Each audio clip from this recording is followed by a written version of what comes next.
Summer రాగానే మామిడికాయ పప్పు, మామిడికాయ పచ్చడి, ఆవకాయలు ఇలాంటివన్నీ చేసుకోవడానికి ఇష్టపడతాం. అలాగే రైనీ సీజన్ రాగానే పకోడీలు, బజ్జీలు, పుణుకులు చేసుకోవడానికి తినడానికి ఇష్టపడతాం.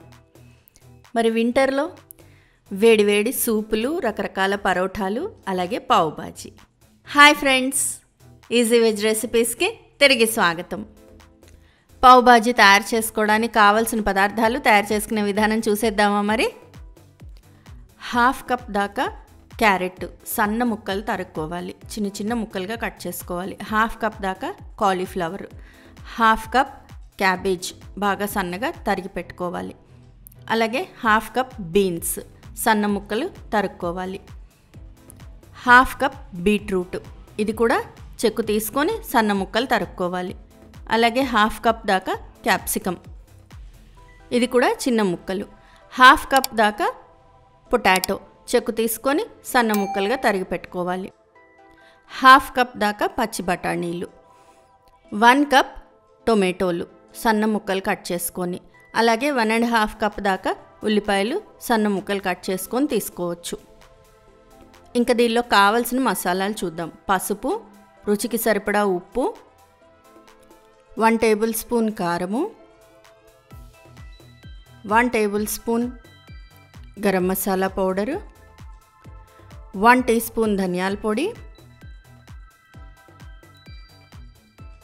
1 టీ స్పూన్ ఆమ్చూర్ పౌడరు, అలాగే 2 టేబుల్ స్పూన్స్ దాకా పావ్ బాజీ మసాలా, మనకి ఇది మార్కెట్లో దొరుకుతుంది. 1 టేబుల్ స్పూన్ దాకా అల్లం వెల్లుల్లి పేస్ట్ రెడీమేడ్ది, 1 tablespoon butter, 2 tablespoons oil.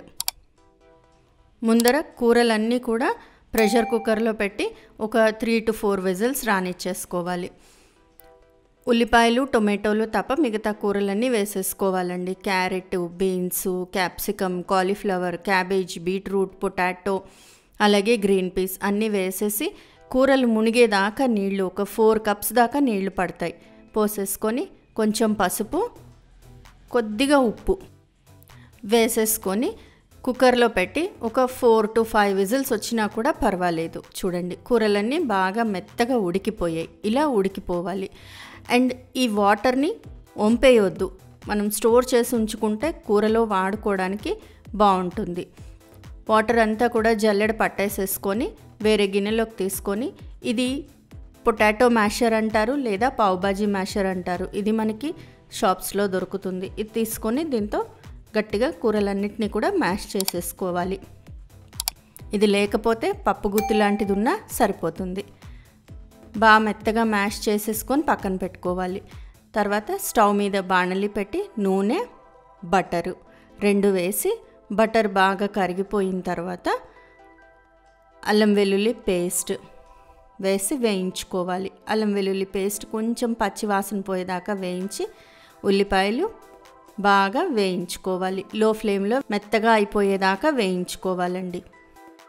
వేయించిన తర్వాత కొద్దిగా వేగిన తర్వాత ఉప్పు, అలాగే టొమాటోలు కూడా వేసేసి వాటిని కూడా వాడి చేసుకోవాలి. టొమాటోలు వేసిన తర్వాత పసుపు వేస్తే నీరు బాగా పైకి తేలుతుంది.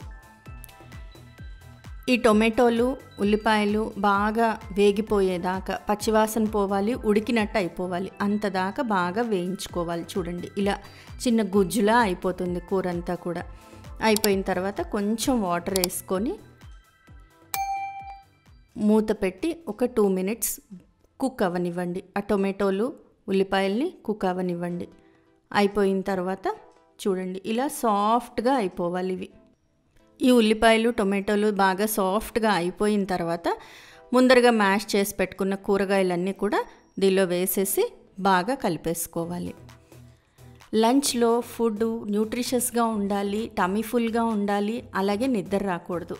ఈ పాయింట్స్ని దృష్టిలో పెట్టుకొని క్లాత్ మిల్లర్స్ కోసరంగా ఈ పావ్ బాజీని ఇన్వెంట్ చేశారట. సరే, ఇంత కలిపేసిన తర్వాత దీనిలో కారము, ధనియాల పొడి, గరం మసాలా, ఆమ్చూర్, అలాగే పావ్ బాజీ మసాలా ఇవన్నీ కూడా వేసి బాగా కలిపేసుకోవాలి. అంతా కలిపేసిన తర్వాత ముందరగా నీళ్లు తీసి పెట్టుకున్నాం కదా, కూరలు ఉడికిన నీళ్లు, ఆ నీళ్లు పోసుకోవాలి. నాకు ఇక్కడ ఒక 3 to 4 cups వాటర్ పట్టాయండి. ఇలా లూజ్గా అయ్యేదాకా నీళ్లు పోసుకొని దీన్ని లో ఫ్లేమ్లో చక్కగా ఉడికించుకోవాలి. బాగా దగ్గర అయ్యేదాకా ఉడికిన తర్వాత పైన కొత్తిమీర ఇష్టం ఉంటే చాలా ఎక్కువ వేసుకోవచ్చు. మా ఇంట్లో పెద్దగా ఇష్టపడరు, అందుకని నేను కొద్దిగానే వేశాను. ఇంతే, పావ్ భాజీ మసాలా ఇంత సింపుల్గా రెడీ అయిపోతుంది. చక్కగా వేడివేడిగా సర్వ్ చేయండి. దీన్ని చపాతీతో రోటీతో కూడా సర్వ్ చేయొచ్చు, లేదా పావ్ అదే మనం బన్స్ అంటాం కదా, ఆ బన్ తీసుకొచ్చి ఇలా హాఫ్ కట్ చేసి బటర్ వేసి బన్ని 2 పక్కల కూడా చక్కగా పెనం మీద కాల్చి సర్వ్ చేయొచ్చు. పైన ఉల్లిపాయలు వేసి హోటల్ స్టైల్లో ఉంటుంది. పిల్లలు బాగా ఇష్టపడతారు, న్యూట్రిషియస్గా కూడా ఉంటుంది. ఫ్రెండ్స్, ఈ రెసిపీ మీకు నచ్చినట్లయితే మీరు ట్రై చేయండి. మీ ఇంట్లో వాళ్ళకి టేస్ట్ చేసి చూపించండి. ఎలా వచ్చిందో నాకు కామెంట్ బాక్స్లో కామెంట్ చేయండి. ఫ్రెండ్స్, ఈ వీడియో మీకు నచ్చినట్లయితే ప్లీజ్ లైక్ చేయండి, షేర్ చేయండి. ఛానల్ సబ్స్క్రైబ్ చేసుకొని వాళ్ళు ఛానల్ సబ్స్క్రైబ్ చేసుకోండి. ఆ బెల్ ఐకాన్ క్లిక్ చేయడం మాత్రం మర్చిపోకండి. మరో మంచి రెసిపీతో మళ్ళీ మీ ముందుంటాను. అంతవరకు సెలవు మరి, బాయ్.